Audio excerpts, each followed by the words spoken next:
Today we're going to look at a very common scam targeting Americans who take out payday loans. And then I'll use AI to reveal the identity of the clown behind this scam and try to call him out with it. Now this story begins when I received an email from someone named attorney Pamela Britch. The subject line said time-sensitive notice, and the email read, "This is to inform you that litigation has been initiated against you concerning 3 significant charges. The allegations against you by Cash Advance Incorporated are as follows: infringement of federal banking regulation, violation of agreement with a lending organization, and fraudulent misrepresentation."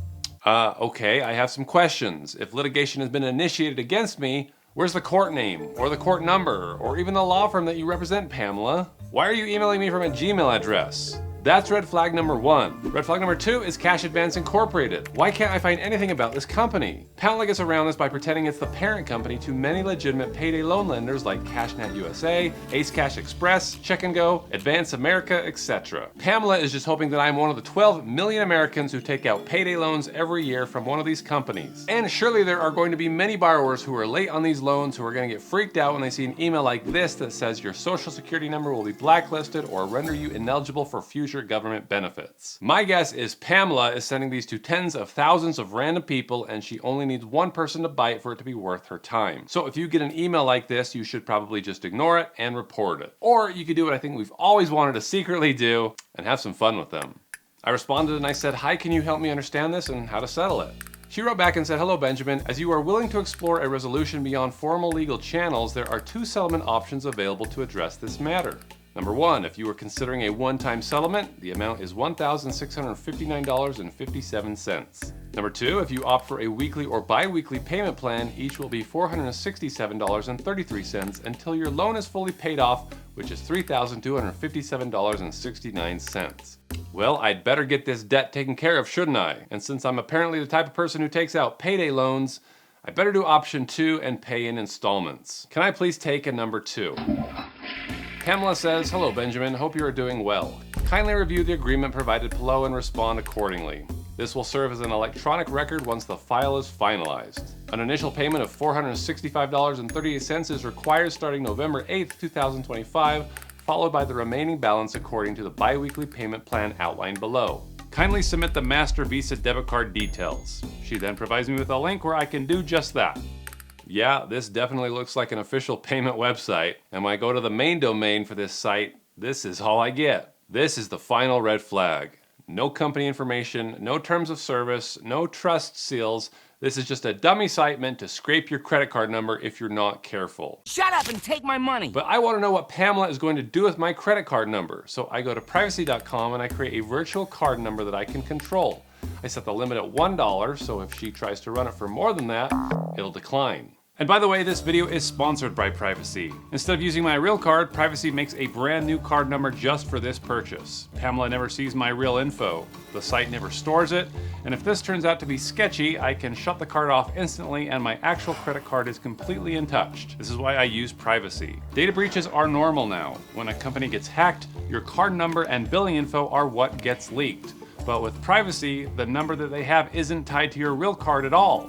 It's basically a decoy. It also hides your real card details from merchants, and if you turn on private spend mode, even your bank can't see where you've shopped, just that you've used Privacy. You can set limits, pause, or close cards anytime, but the real value is your financial identity never leaves your wallet. So if you've been thinking about trying Privacy, don't wait until after your card gets compromised. Go to privacy.com/pleasantgreen and you'll get $10 towards your first purchase when you sign up. It takes about 2 minutes to create your first virtual card, and you can keep your real card number private where it belongs. So head on over to privacy.com/pleasantgreen and get started today. I then enter it on the site, I hit submit, and then I write Pamela and I say, "Okay, I've submitted." And Pamela doesn't waste any time because I then get a notification that she's trying to run it for $465.38, which I gotta say surprises me a little bit. I thought for sure that she'd try to run it for the full $3,000. Privacy also lets me see the merchant running the card, and it says Envision One Core. Okay, who's this? I thought I was paying Cash Advance Incorporated. Either way, Pamela writes back saying, "Hello, Benjamin. Our accounting department tried to process your payment, but it declined due to pre-authorization. So kindly authorize it." I guess Envision One Core is their accounting department. Or maybe it's some shell company that she set up with the help of a mule to collect her dirty money. But little does she know it's not an issue of pre-authorization keeping her from running the card. It's because I purposely limited it to $1. But I'll play along with her. I say, "Okay, I need to call them. Do you have a statement showing the debt I owe? She says you just need to authorize the payment as we don't have the access of your statement due to the security protocol and the safety of our customers. I ask, what is the debt for? It's all about your loan, and we have already shared all the information with you. No, actually, you haven't, Pam. You made up some excuse about security protocol. I ask, okay, do you have a number that I can call to maybe discuss alternative payment options? She said, unfortunately, we are not allowed to have a telephonic conversation, but yes, we do have another payment option of cryptocurrency if this works for you. Man, I would love to have a telephonic conversation with this lady and force her to answer some hard questions. But it doesn't seem like that's going to happen. So it's time to explore some alternative cryptocurrency payment methods. So I ask, like Bitcoin? She says, yes, and this also you will get the payment receipt of each payment. I say, okay, can you tell me how to do this? Please find the Bitcoin crypto wallet address below. And if this isn't the biggest red flag yet, a collections company that accepts cryptocurrency? But let's make Pam think that we're actually willing to pay in Bitcoin and follow her instructions. Most people who fall for these types of scams are not big crypto investors. They probably don't even have a crypto wallet or a Coinbase account. So when they're told to buy crypto, the easiest way is to have them visit the nearest gas station and put cash inside of a Bitcoin machine with the recipient's address. Then the scammer gets it instantly and there's nothing their bank can do about it. So that's what I'm going to do today, only I'm going to take a walk to my very own Bitcoin machine. It was created by my pal Bud Buffy Scam Baits. It's entirely virtual and it doesn't send real Bitcoin. It just generates messages that look like you did. And I can print out a receipt that gives instructions for how the receiver can claim the funds. In this case, they just need to go to this special website, confirm their wallet address, and then verify their identity with their camera, which might catch some scammers off guard, but if they're dumb enough, it just might work. So I send Pancakes the Bitcoin receipt that I just created and I point out the instructions on how to claim it. After a few minutes, she says, hello, Benjamin, we haven't received any payment from your end.